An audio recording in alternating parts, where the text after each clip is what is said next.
mulia adalah orang yang paling takut kepada Allah. Ibu, perempuan, 7 hari dalam sebulan dia tidak sholat, 7 hari dalam Ramadan dia tidak puasa, dia ganti di luar Ramadan. Ada beberapa perbuatan yang tidak bisa dilakukan perempuan, tapi Allah memberikan balasan. Ketika Nabi masuk ke dalam surga, Nabi menoleh ke belakang, Nabi melihat perempuan, bukan laki-laki. Lalu Nabi bertanya, siapa kamu? Saya adalah perempuan, meninggal suami, membesarkan anak.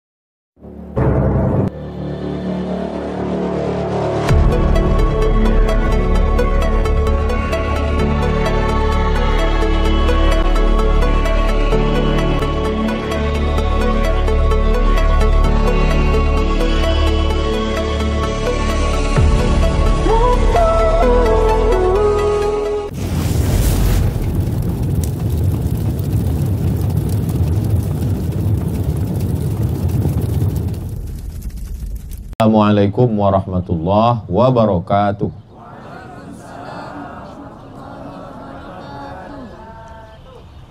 Alhamdulillah, Allahumma salli ala Sayyidina Muhammad wa ala ali Sayyidina Muhammad.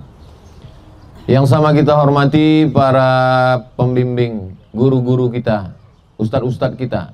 Mudah-mudahan panjang umur, sehat badan, berkah ilmunya untuk kita semua.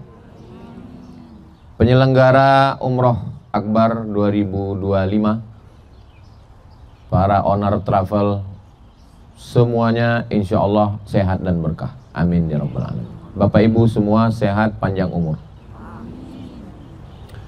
Dari sambutan salamnya kelihatannya bumbu pecal sudah mulai menipis, ikan teri sudah mulai habis, tapi semangat tidak kembang kempis. Amin ya rabbal alamin.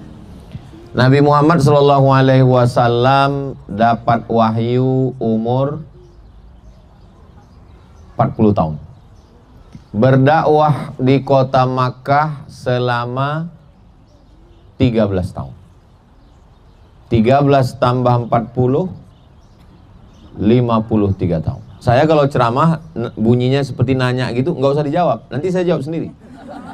Karena ada juga jamaah ini ketakutan gitu, enggak. Saya bukan tipe orang yang suka nakut-nakuti. Ada model orang dia nikmat ngelihat orang ketakutan. Saya tidak model gitu. Jadi kalau terdengar saya seperti nanya gitu, karena memang model ceramah saya itu berdialog. Jadi kalau kelihatan seperti nanya, ibu bapak nggak usah stres, diam aja, nanti saya jawab sendiri. Nabi berdakwah setelah dapat wahyu umur 40. Nah, kan saya jawab sendiri kan? Berdakwah di kota Makkah selama 13 tahun. 13 tambah 40, 53 tahun. Umur 53 tahun pindah ke sini, gurun pasir, banyak binatang berbisa, namanya Yathrib. Yathrib artinya kampung banyak kuman, wabah, penyakit. Yathrib. Mohon maaf, ini memang betul-betul nanya. Bapak yang umurnya 53 tahun. Ngaku 35 semua. Bayangkan umur 53 tahun, ngulang hidup dari nol. Meninggalkan kampung halaman. Membawa pakaian hanya sehelai di badan. Sampai di sini numpang di rumah sahabat Nabi namanya Abu Ayyub Al-Ansari yang makamnya di Turki, di Istanbul. Panjang umur sehat badan kita ke Istanbul insyaallah. Ongkos tanggung masing-masing. Jadi begitulah pelajaran yang pertama yang kita ambil adalah jangan takut memulai sesuatu. Umur 53 itu, kalau kita sekarang di Indonesia umur 53, Nabi umur 53 memulai hidup baru. Orang kita umur 53 ngurus pensiun. Kalau kebetulan ada di antara bapak yang mau pensiun, jangan tersinggung. Karena memang ceramah saya kadang banyak kali jamaah kita terlambat. Bapak Ibu yang dimuliakan Allah Subhanahu wa taala. Pelajaran yang pertama adalah jangan takut memulai sesuatu. Tidak ada istilah tua.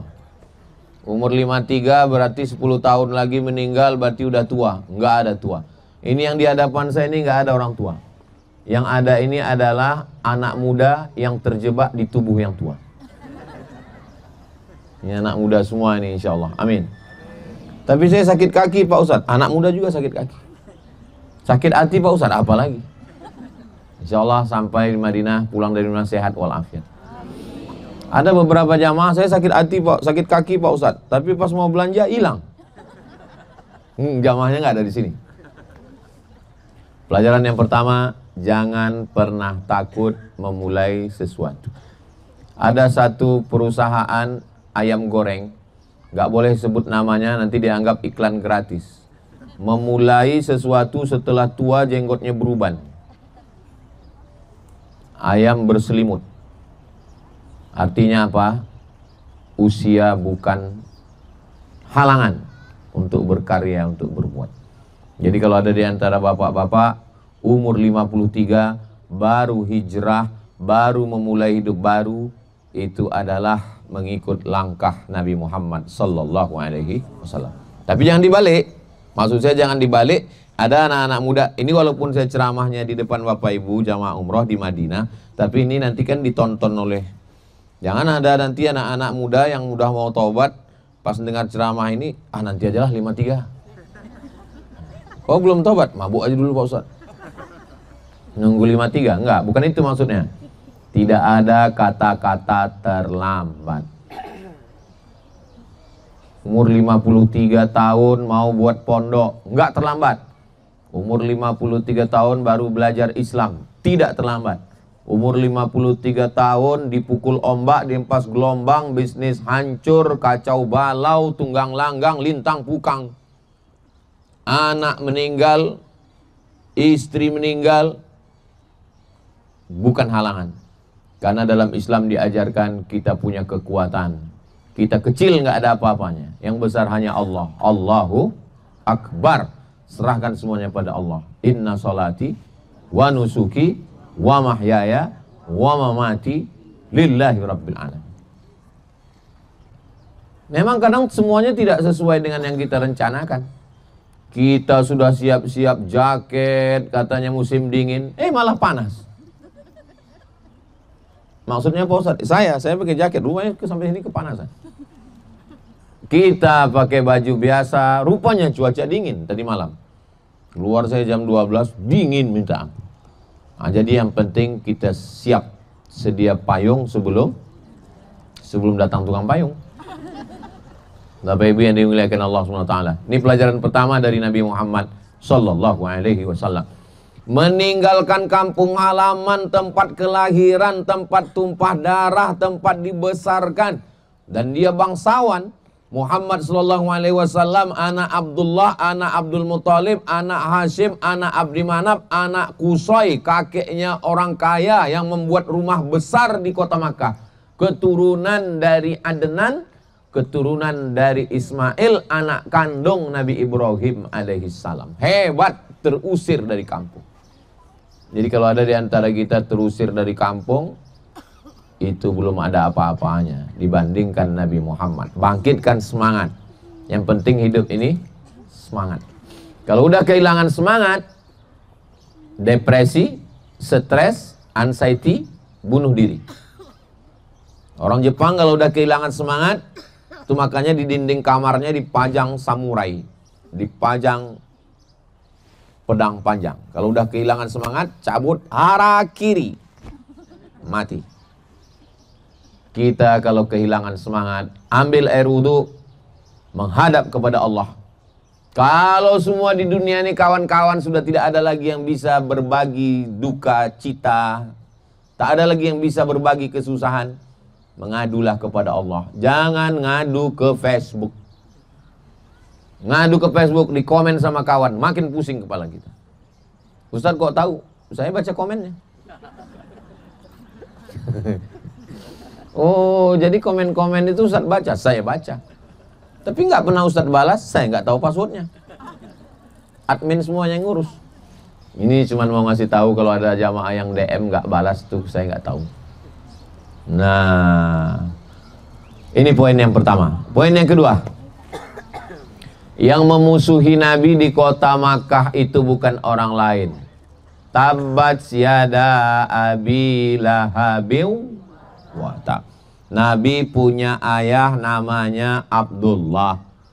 Abdullah punya saudara kandung namanya Hamzah.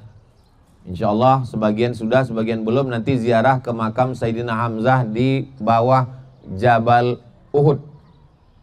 Hamzah bin Abdul Muttalib. Abdullah punya saudara kandung namanya Abbas.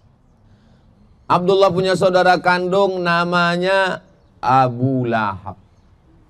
Abu Lahab itu saudara kandung bapaknya Nabi. Saya punya bapak.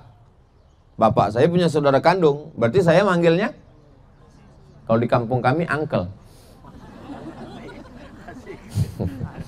Baru makan jambu monyet.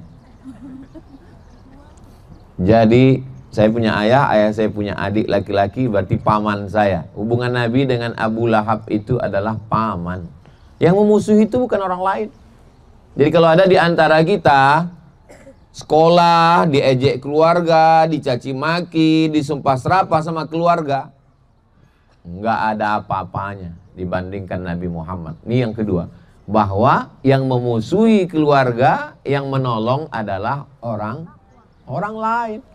Saya yang nolong saya ini orang lain, bukan orang Sumatera, orang yang jauh.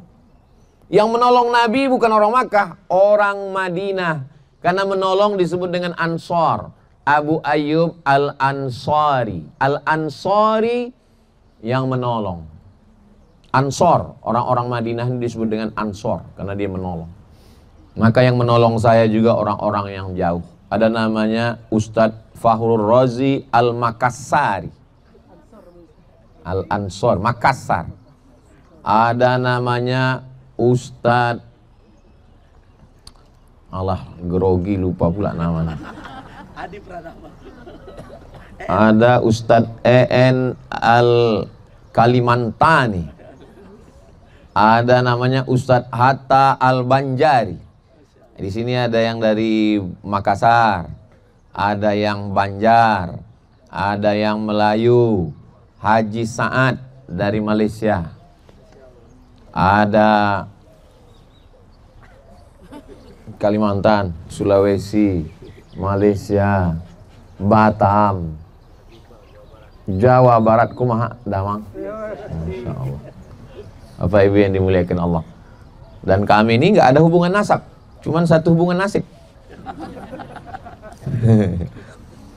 Jadi banyak sekali kadang nasab itu malah nggak nolong, tapi yang menolong kita nasib. Karena senasib, sepenanggungan sama Ustadz Atta, sama-sama kuliah di Mesir, sama-sama jadi petugas haji tahun 2002.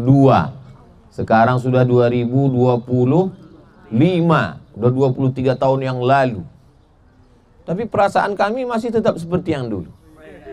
Makkah berubah, Madinah berubah bangunannya, tapi hati kami tidak pernah berubah. Begitulah kita bersaudara ini, insya Allah.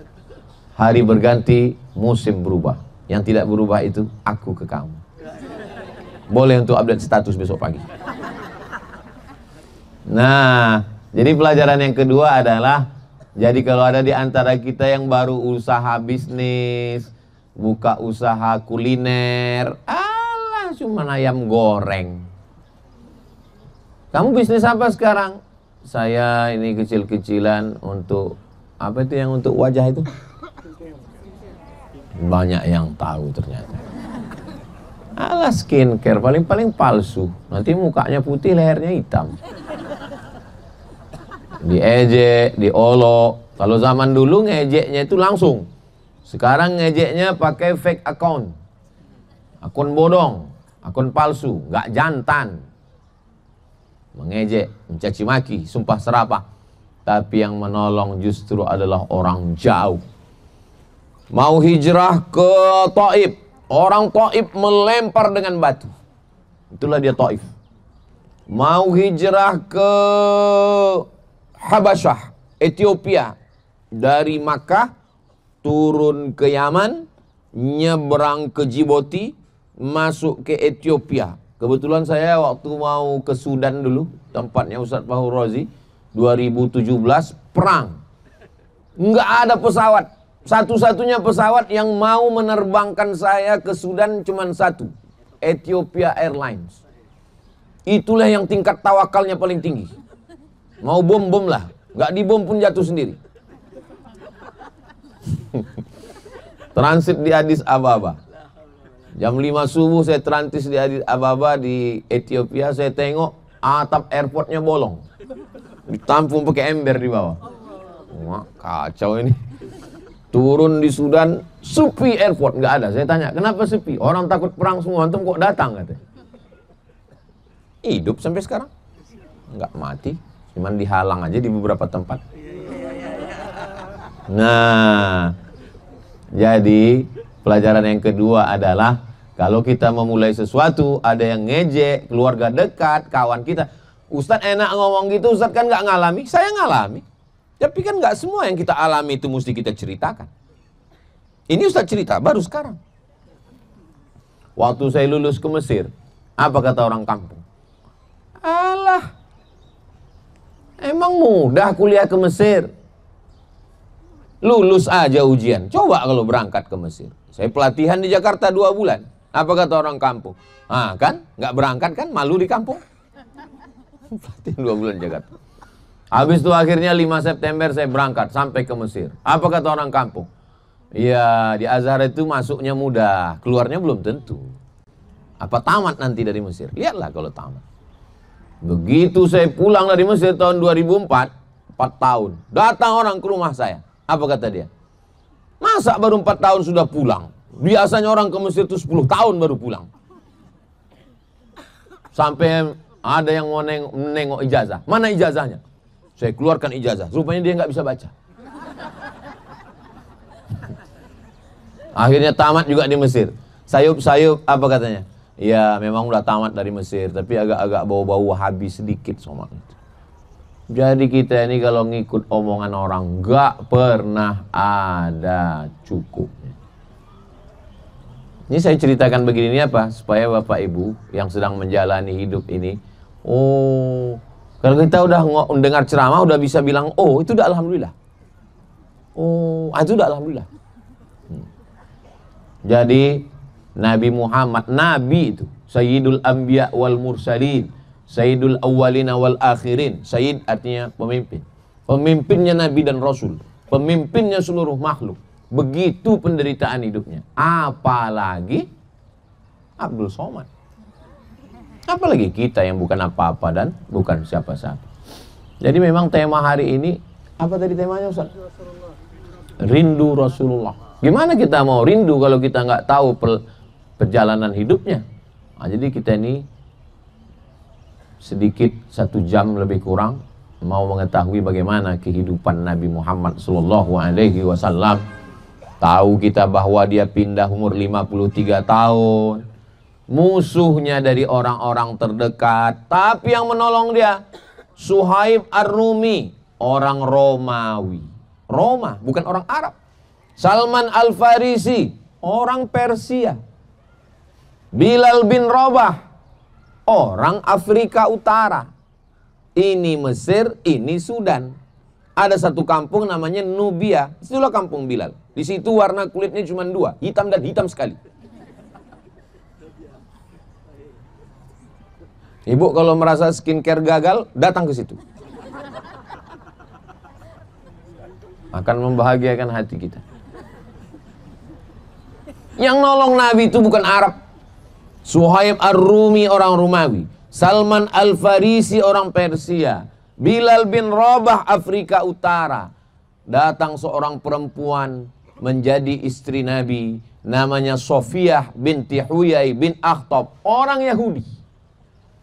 Datang seorang laki-laki mengirimkan kendaraan Bighal, mengirimkan seorang perempuan. Lahirlah anak laki-laki Nabi bernama Ibrahim yang kuburnya di Baqi. Perempuan itu bernama Maria Al-Qibtiyah, orang Mesir. Orang Mesir, orang Yahudi. Abdullah bin Salam, orang Yahudi. Orang Arab, orang Quraisy, memusuhi Nabi Muhammad SAW. Jadi kalau sesuku, kenapa yang membela saya ini justru orang lain Pak Ustadz? Orang yang sesuku dengan saya mengejek saya. Nggak penting suku itu, yang penting suku bunga. Nah, kalau kita baca sejarah Nabi itu, ringan beban kita, lapang dada kita. Saya suka baca sejarah Nabi. Di saat hidup sedang susah, sedang sulit, saya baca sejarah Nabi. Oh, ternyata ujian saya ini nggak ada apa-apa. Seperti yang dihadapi oleh Nabi Muhammad Sallallahu Alaihi Wasallam. Pelajaran yang ketiga, sampai di kota Al-Madinah Al-Munawwarah. Selesaikah masalah? Kalau di sana ketemu dengan Abu Jahal, Abu Lahab, Abu Sufyan, waktu itu belum masuk Islam. Sampai di sini ketemu dengan orang munafik. Makanya ada satu surat khusus, surat Al-Munafiqun. Kalau yang di Makkah itu jelas, hitam. Tapi yang di Madinah ini, dibilang hitam enggak, dibilang putih enggak. Apa warnanya? Abu-abu. Menjegal kawan seiring, menggunting dalam lipatan, menikam dari belakang, musuh dalam selimut. Orang munafik. Sampai datang anaknya. Datang anaknya, ya Rasulullah, saya pancung kepala bapak saya. Bapaknya bosnya orang munafik. Kata Nabi, jangan. Aku tidak mau tertulis dalam sejarah Nabi menyuruh anak memotong kepala bapak. Makanya orang munafik itu diletakkan di neraka paling panas. Innal munafiqina fid darkil asfali. Asfal itu yang paling rendah, paling panas. Bukan jalan aspal. Innal munafiqina fid darkil asfali minan nar. Jadi hidup ini tidak pernah berhenti dari ujian.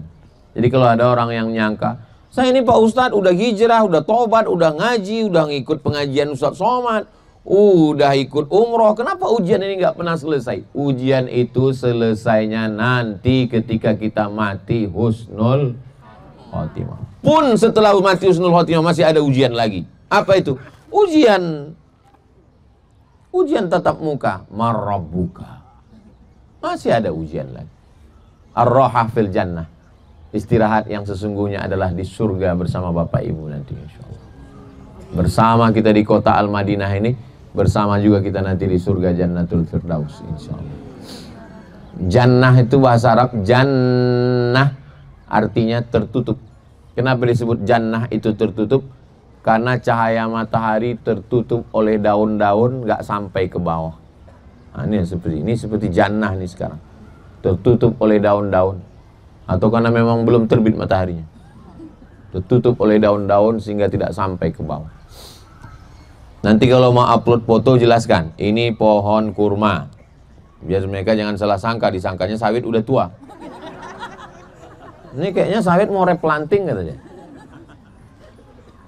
Bapak Ibu yang dimuliakan Allah Subhanahu wa taala.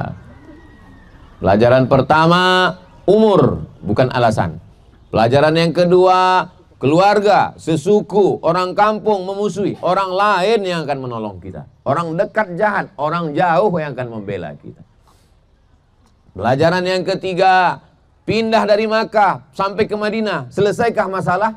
Tidak selesai. Berhadapan dengan orang munafik, berhadapan dengan orang Yahudi, 4 Yahudi, Yahudi Bani Nadir, Yahudi Quraizah, Yahudi Qainuqa, Yahudi Khaybar. Orang Yahudi ini kelihatannya baik. Orang Yahudi tidak sama dengan Abu Jahal, Abu Lahab bawa pedang, enggak. Orang Yahudi lembut. Orang Arab menyebut orang Islam Assalamu alaika ya Rasulullah. Orang Yahudi dengan lembutnya Assalamu alaika. Assalamu alaika, selamat untukmu. Assalamu alaika, matilah kau. Lembut dia. Makanya kalau ada kawan kita, tetangga kita lembut, itu Yahudi itu. Lembut tapi menikam. Lembut gaya ngomong. Nah, tapi jangan jurus ini dipakai untuk mengukur orang. Jangan pulang dari sini, Yahudi. Yahudi. Kita, mudah-mudahan Allah menyelamatkan kita dari Yahudi. Makanya presiden pertama Israel namanya Golda Meir. Waktu dia dilantik jadi presiden Israel, ceramah dia yang pertama, apa kata dia? Aku mencium bau nenek moyangku di Madinah. Maksudnya, Di sini ada 4 kampung Yahudi. Yahudi Bani Nadir, Yahudi Bani Quraizah, Yahudi Qainuqa, Yahudi Khaybar. Mereka mau mengambil. Dan kalau kita lihat, cobalah buka Google Map. Israel, Suriah, Yordan, Saudi Arabia. Jalan darat, dekat sekali. Nggak sampai 1.500 km. Naik bis mereka datang kemari. Mereka mau mencaplok. Tapi sampai hari kiamat Allah menjaga Madinah Al-Munawwarah, Makkah tidak dimasuki Dajjal insyaallah. Bagaimana dengan kita Pak Ustadz? Kita jangankan Yahudi yang asli, Yahudi KW aja udah bingung semua. Begitulah Allah Subhanahu wa taala menjaga. Bahwa hidup ini tidak pernah selesai dari ujian. Suaminya baik, anaknya tuyul. Suaminya baik, anaknya baik, istrinya nyiblorong sundil bolong mak lampir susir ngesot. Istrinya baik, anaknya baik, suaminya genderuwo. Suami baik, anaknya baik, mantunya Dracula, pengisap darah mertua. Kayaknya ceramah Ustaz ini mengena sekali ke saya ini. Kayaknya ada bocoran-bocor, nggak tahu. Bocor halus. Kalau kebetulan ceramah saya mengena ke Bapak Ibu, saya penceramah yang nggak pandai sindir menyindir. Saya to the point. Saya nggak pandai menggunakan kata berlemah lembut. Saya langsung aja. Jadi kunci dengan ceramah Ustaz Somad itu kuncinya jangan tersinggung. Karena ada beberapa jamaah tersinggung pulang meninggal. Ada di antara Bapak Ibu yang tersinggung? Takut semua. Bapak Ibu yang dimuliakan Allah Subhanahu wa taala. Lalu kemudian yang keberapa sekarang? Yang keempat, Nabi Muhammad sallallahu alaihi wasallam menyatukan semua. Ini yang Arab, Abu Bakar, Umar, Utsman, Ali, Tolha, Zubair. Ini yang bukan Arab, Salman, Bilal, Abdullah bin Salam. Yang bukan Arab. Yang Arab dengan yang bukan Arab, apa kata Nabi? La farqa bainal Arabi wal Ajam. Tidak ada beda yang antara yang Arab dengan yang bukan Arab. Mungkin ada di antara Bapak ini yang Arab. Golkar, golongan keturunan Arab. Ustaz katanya Arab. Iya, Arab maklum. Arab cemas. Saya dari Jawa Pak Ustaz. Jawa itu Arab. Arab Nandi, Arab Lungo. Pripun kabari, api. Bapak Ibu yang dimuliakan Allah Subhanahu wa taala. La farqa bainal Arabi wal Ajam wa la farqa bainal abyadi wal aswad. Enggak ada beda antara yang kulit putih dengan yang kulit hitam. Karena waktu itu yang kulit putih mengatakan kami penghuni surga. Begitu Islam datang, inna akramakum indallah, yang paling mulia di sisi Allah. Bukan karena warna kulitnya, bukan karena sukunya, tapi yang paling mulia adalah atqakum, orang yang paling takut kepada Allah Subhanahu wa ta'ala. Inilah dasar yang diajarkan oleh Nabi Muhammad sallallahu alaihi wasallam. Kalau ada perusahaan buka tes untuk jadi sekretaris, yang ngelamar 10 orang, yang satu ini IP-nya 4, yang 9 lagi ini ada yang IP-nya 2,5 tapi putih. Kira-kira yang lulus yang putih apa yang hitam? Tuh, direkturnya udah ngasih tahu. Tapi begitu Islam datang, saat Nabi menguasai kota Makkah, setelah dibersihkan Ka'bah, yang naik ke atas Ka'bah mengumandangkan azan bukan yang putih, bukan Sayyidina Ali, bukan Abu Bakar, bukan Umar radhiyallahu anhu. Yang naik adalah Bilal. Bilal naik ke atas Ka'bah. Allahu Akbar, Allahu Akbar. Apa kata orang musyrik Quraisy? Apa kata dia? Untung bapak saya sudah mati sehingga tidak melihat gagak hitam ini azan. Mereka menyepelekan orang berkulit itu. Jadi sesungguhnya Abu Jahal, Abu Lahab, Abu Sufyan itu mereka tidak mau Islam itu bukan karena Nabi ngajak sholat, bukan karena Nabi ngajak puasa sunat, bukan itu. Tapi nggak siap untuk duduk dengan orang yang berbeda status sosial. Makanya kalau ada orang, Saya sebetulnya mau ngaji sama Ustaz Somad itu, tapi aduh, jamaahnya hitam-hitam. Ini Abu Jahal, Abu Lahab. Kita alhamdulillah duduk, nggak ada kita bedakan semua. Sama, tegak sama tinggi, duduk sama rendah. Ustaz, enak aja ngomong gitu. Buktinya kita ini ada yang di kursi, ada yang di bawah. Ini perlu saya jelaskan. Yang di kursi ini bukan karena dia mulia. Pertama, karena udah tua. Nggak bisa duduk di bawah. Gitu. Ustaz Somad, karena untuk menyesuaikan dengan kamera. Kalau saya duduk di bawah kameranya. Gitu. Jadi saya mohon maaf ibu yang lebih tua dari saya, orang-orang tua saya, 10 jari saya angkat, mohon maaf. Jangan tersinggung. Nah, jadi kadang kita menilai orang, ada jamaah duduk di atas. Lalu kita ngomong, apa nih bapak ini sombong sekali. Setelah acara baru tahu, rupanya sakit pinggang. Nggak bisa duduk di bawah. Mudah-mudahan yang sakit-sakit sehat. Panjang umur, berkah insya Allah. Amin ya Rabbal. Makanya waktu kita pakai kain ihram itu, pakaian kematian. Yang pejabat, yang pakai jas, yang pakai dasi, buka. Kenapa?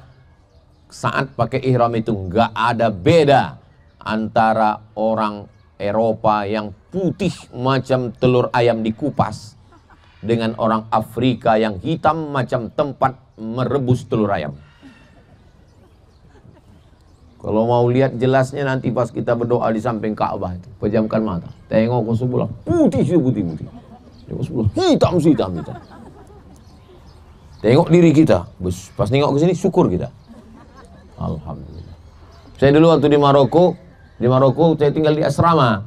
Asrama itu 2, di tengahnya taman asrama. Sebelah kiri ini Afrika semua. Sebelah kanan ini Rusia sama Arab. Saya tinggal di Afrika. Karena di situ saya merasa lebih gagah. Tinggal di situ saya. Orang Afrika itu lebih baik, lebih ramah dibanding orang-orang putih ini sombong. Bukan berarti orang putih sombong, jangan pula tersinggung Bapak ini. Begitulah Allah Subhanahu wa taala mau menunjukkan ajaran Islam.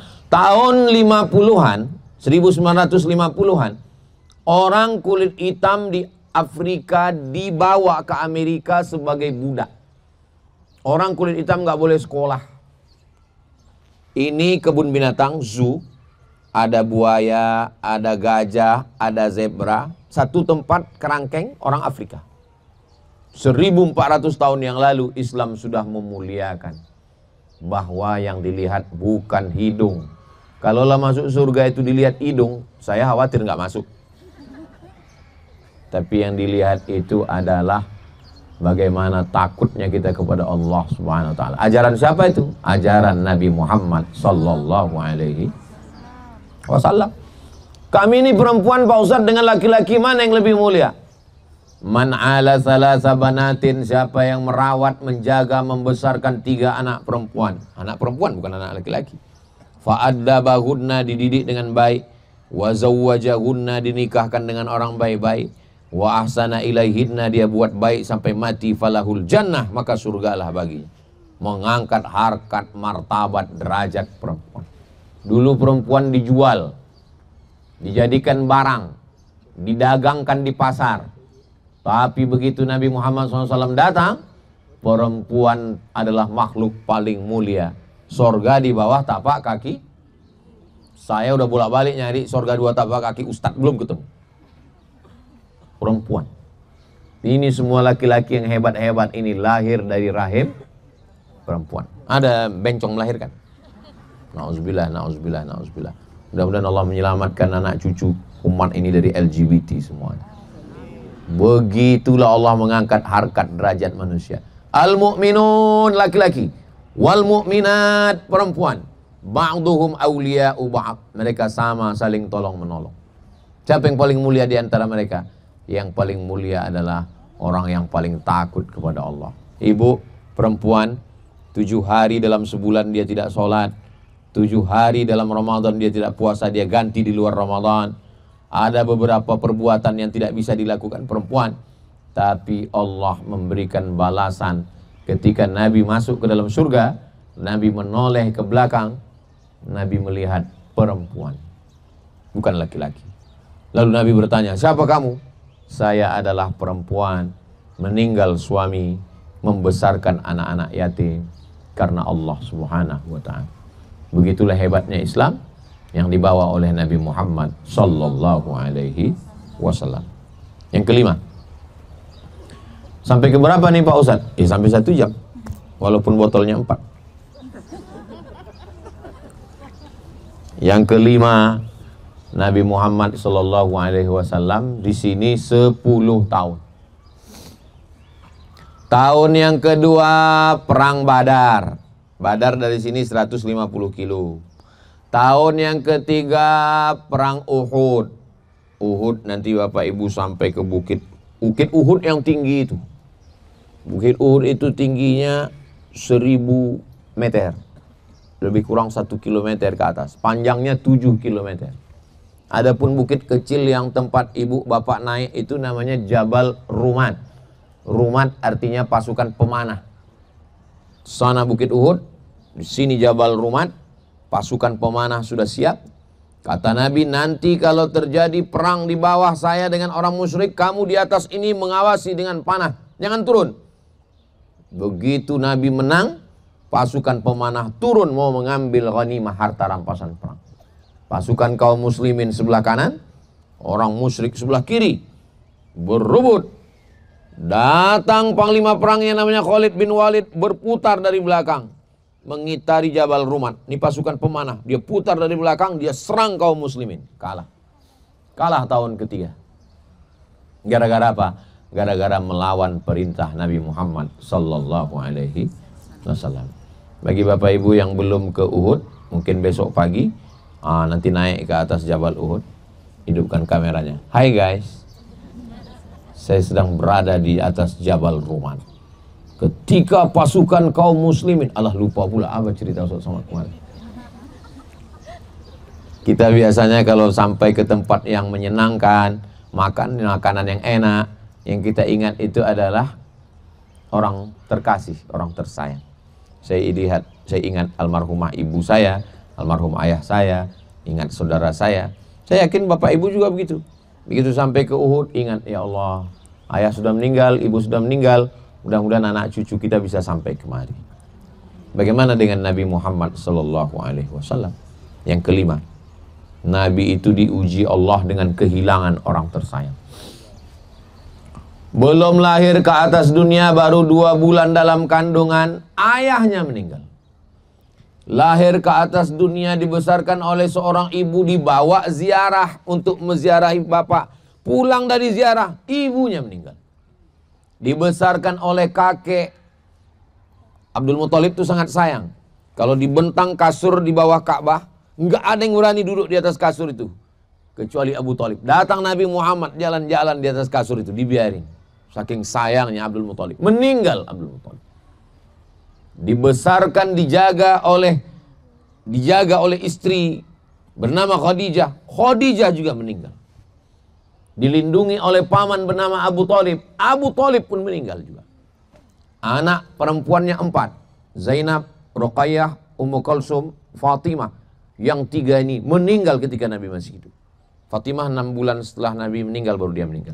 3 anak perempuan itu meninggal waktu Nabi masih hidup. Anak laki-lakinya dari Khadijah, Al-Qasim dengan Abdullah, meninggal waktu kecil. Ada 1 anak laki-laki yang dari Mesir, Ibrahim, meninggal umur 18 bulan. Kenapa banyak sekali keluarga Nabi meninggal? Supaya kebahagiaan hanya bersama dengan Allah. Bersama dengan manusia itu hampa. Pagi jadi kawan, sore jadi lawan. Hari ini jadi lovers, besok jadi haters.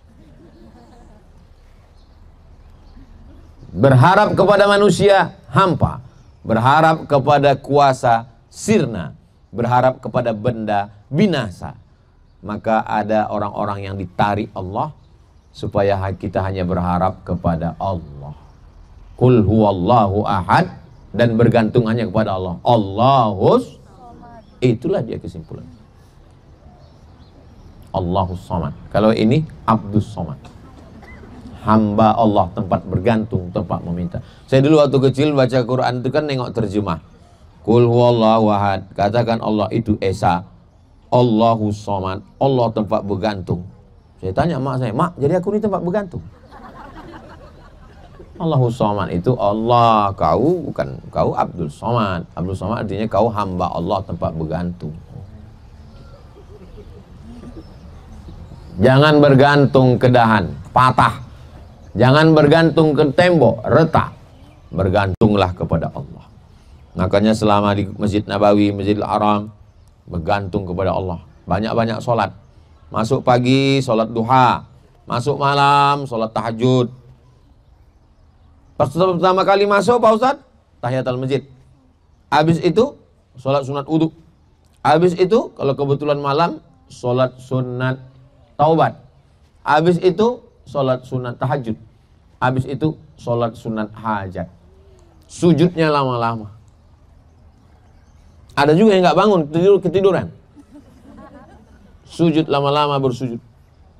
Tempelkan kening ke lantai. Lama-lama bersujud. Secara kesehatan mental bagus karena kita bergantung kepada Allah. Secara kesehatan fisik bagus juga karena darah kita ini sempurna turun ke otak. Ini otak kita ini kadang kurang dapat darah, kurang dapat oksigen. Kenapa? Karena darahnya kental. Karena di dalam darahnya ada minyak, kolesterol, ada gula. Nah, maka saya dilarang banyak minum gula. Ustadz jangan minum gula. Itu maka dikasih gelasnya kecil. Saya tuang beberapa kali, banyak juga jadinya. Maka ketika darah itu kental, payah dia. Makanya banyak orang makan pil pengencer darah. Efek samping. Tapi ketika kita lama bersujud, itu turun dia ke otak kita. Segar, sehat, walafiat. Nah, maka Nabi SAW kehilangan anak, kehilangan istri, kehilangan ayah, kehilangan ibu, kehilangan anak perempuan, kehilangan anak laki-laki, kehilangan paman, kehilangan kakek. Jadi kalau ada di antara kita ini yang kehilangan, saya Pak Ustadz pagi ini susah kali hati saya kehilangan. Kehilangan apa? Sendal. Baru kehilangan sendal, nangisnya 3 hari. Bukan masalah sendalnya Pak Ustadz, terus yang ngasih sendal Pak Ustadz. La ilaha illallah. Asal jangan kehilangan iman. Mati na'udzubillah. Mudah-mudahan kita semua matinya husnul khatimah. Itu 5 pelajaran yang bermakna dari mengenal Nabi Muhammad SAW. Ustaz Somad mau cerita tentang Nabi Muhammad selama 60 menit. 63 tahun diceritakan dalam 60 menit. Bahasa Arabnya mustahil, impossible. Nah, pulang dari sini nanti semangat, toko buku, beli buku sejarah Nabi Muhammad Ar-Rahiq Al-Maktum. Tak kenal maka tak sayang, tak sayang maka tak ngutang. Bagaimana orang nunggu artis dari jam 6 pagi, artisnya baru keluar kamar jam 6 sore. Pas artisnya keluar kamar, wow, amazing. Mereka senang. Siapa yang mereka tunggu? Shah Rukh Khan. Saya baca tuh berita, penggemar-penggemar Shah Rukh Khan datang dari Indonesia, beli tiket pesawat ke India, Vrindavan, mau nunggu dari jam 6 pagi hanya untuk ngelihat dari jauh. Bukan kenal dia, bukan bisa dia ngomongnya. Anda ditanya pun sama Shah Rukh Khan, kya hal hai? ठीक है. Kya hal hai artinya apa kabar? ठीक है artinya kabar baik. Kepala mesti digoyangkan. Saya satu asrama sama orang India waktu di Maroko, India Pakistan. Susah saya ngomong sama dia. Iya sama tidaknya sama. Jadi kita pergi. Iya kata dia. Iya pasti tidak. Bapak Ibu yang dimuliakan Allah Subhanahu wa taala. Jadi apa yang kita hadapi dalam hidup ini setelah mendengar cerita tentang Nabi Muhammad SAW tadi, kira-kira yang kita hadapi ini berat atau ringan? Ringan, nggak ada apa-apanya. Maka kita sebetulnya banyak dosa. Dosa kita bukan minum khamar, dosa kita bukan judi, dosa kita bukan zina, dosa kita adalah merasa berat pada ujian Allah, padahal belum ada apa-apanya dibandingkan yang dirasakan Nabi Muhammad. Maka kita beristighfar. Astaghfirullahaladzim. Banyak-banyak beristighfar. Saya bingung Pak Ustadz. Kata Ustadz ini waktu manasik zikirnya subhanallah, ini mengatakan alhamdulillah, ini mengatakan Allahu Akbar, ini mengatakan istighfar, ini mengatakan sholawat, ini mengatakan banyak sekali zikir Pak Ustadz. Terus ibu, bapak udah mulai yang mana? Satu pun belum saya mulai. Kata guru saya dulu di Sudan, Syekh Umar Al-Ma'ruf Ali, Abdul Somad, kamu kalau bingung zikirnya banyak, pilih aja 3. Yang pertama istighfar. Astaghfirullahaladzim, astaghfirullahaladzim, astaghfirullahaladzim, astaghfirullahaladzim. Yang kedua salawat. Allahumma salli ala Sayyidina Muhammad wa ala ali Sayyidina Muhammad. Allahumma salli ala Muhammad wa ala ali Muhammad. Yang ketiga tahlil. La ilaha illallah, la ilaha illallah. Beli tasbih. Tasbih 100. 10 kali putar 1000. Malu Pak Ustadz bawa tasbih, takut nanti ini riak. Beli tasbih yang digital, yang dipasang di ujung jari, 10 rial. Tapi pelan-pelan. Ini banyak juga jamaah ini mau cepat 1000. Begitu selesai langsung dipoto. Alhamdulillah udah 1000 pagi ini. Kita aja. Iya. Karena kalau nggak kita patok pakai angka begitu, kita sepele. Patok coba, selama di sini saya sholawatnya 1000. Jadi kita fokus dengan itu. Kalau enggak nanti kita cerita. Waktu kawan cerita ya kita tetap ngobrol. Jangan karena itu kau itu beli jilbabnya murah 15 rial. Allahumma sholli ala sayyidina Muhammad. Tetap kasih tahu jual belinya di sana. Biasa aja. Tapi pas lagi kosong, kadang ada juga orang ini pas lagi ada orang zikir. Pas lagi nggak ada main handphone. Jangan.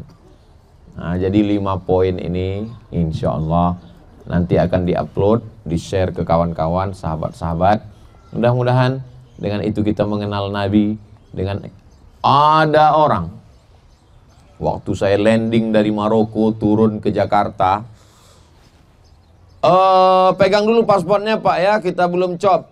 Iya, duduklah di depan saya itu anak muda. Saya di sini, dia di situ. Saya tengok dia, tapi saya nengoknya nggak terlalu ini. Saya hitung antingnya 13. 3 di sini, 3 di sini, 1 di sini, 3 di sini, 3 di sini, ada di sini. Menengok bibir dia pakai anting, bibir saya pula yang ngilu.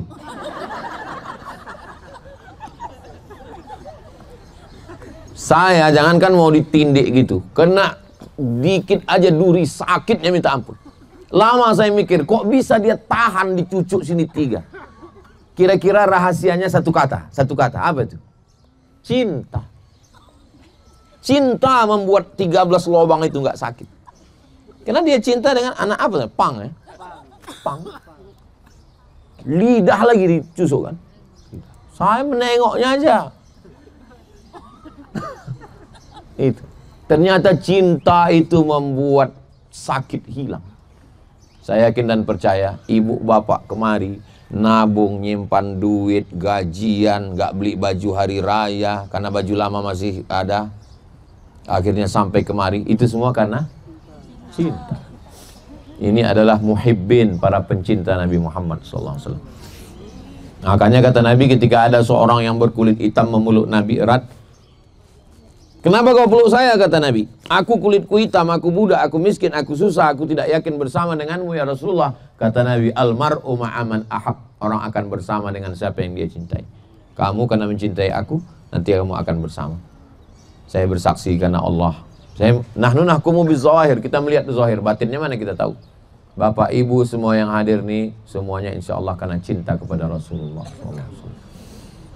Tanda cinta, banyak-banyak bersolawat.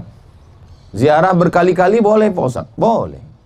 Kami sampai tadi malam, maghrib nggak bisa. Karena azan maghrib sudah ketinggalan. Baru dapat kunci segala macam. Akhirnya isya. Saya sampai isya. Habis sholat isya, saya sempatkan ziarah. Ziarah depan makam Nabi.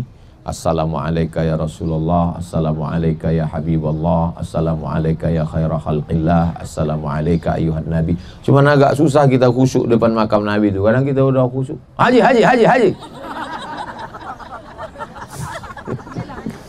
Ya sambil jalan.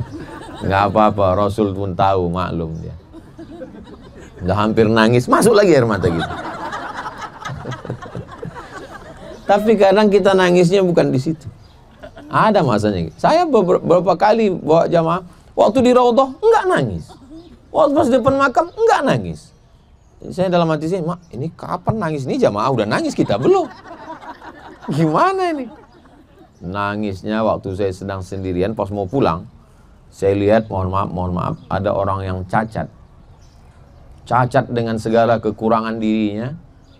Dia ziarah setentang dengan makam Nabi itu dari belakang. Di situ saya sangat, dia dengan segala kekurangannya bisa sampai ke sini dan dia khusyuk, aku kok nggak bisa. Di situ nangisnya lepas. Kadang saya susah nangis nih karena jamaah keliling kan, kalau kemana-mana jamaah. Kadang kita mau nangis dia udah ngerekam. Jadi kita, aduh nggak jadi lah. Nah, itu. Jadi ibu bapak bisa lebih khusyuk kepada Rasulullah Sallallahu Alaihi Wasallam. Mudah-mudahan cinta kita tulus kepada Rasulullah. Andai nanti bapak ibu bisa ambil buat video tanya, tapi yang di sini udah nggak bisa lagi kan, udah bocor soalnya kan.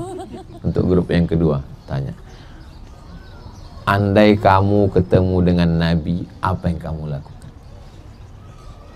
Syekh Ali Jum'ah waktu ditanya, Syekh Ali Jum'ah ulama besar di Mesir, mantan mufti, masih hidup, umurnya 70-an. Ketika ditanya, Syekh, seandainya engkau jumpa dengan Nabi, apa yang kau lakukan? Ada videonya di YouTube. Dari Syekh Ali Jum'ah, seandainya saya jumpa Nabi, saya akan jauh. Saya akan hanya melihatnya dari jauh. Saya merasa tidak layak untuk bersalaman dengannya karena dosa-dosa saya. Saya waktu membaca itu, mendengar itu, dia aja yang ulama besar, begitulah takutnya dia. Bagaimana agaknya kita berjumpa dengan Nabi Muhammad. Yakin dan percaya kita datang karena cinta. Ada orang-orang yang tidak bertemu dengan aku, tapi nanti insya Allah dia akan bersama dengan aku, dia akan minum dari telaga aku. Siapa mereka ya Rasulullah? Amanu bi walam yarawni.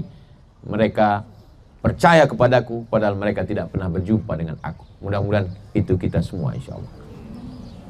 Sallallahu ala Muhammad, sallallahu alaihi wasallam, sallallahu ala Muhammad, sallallahu alaihi wasallam. Allahumma salli ala Sayyidina Muhammad wa ala ali Sayyidina Muhammad.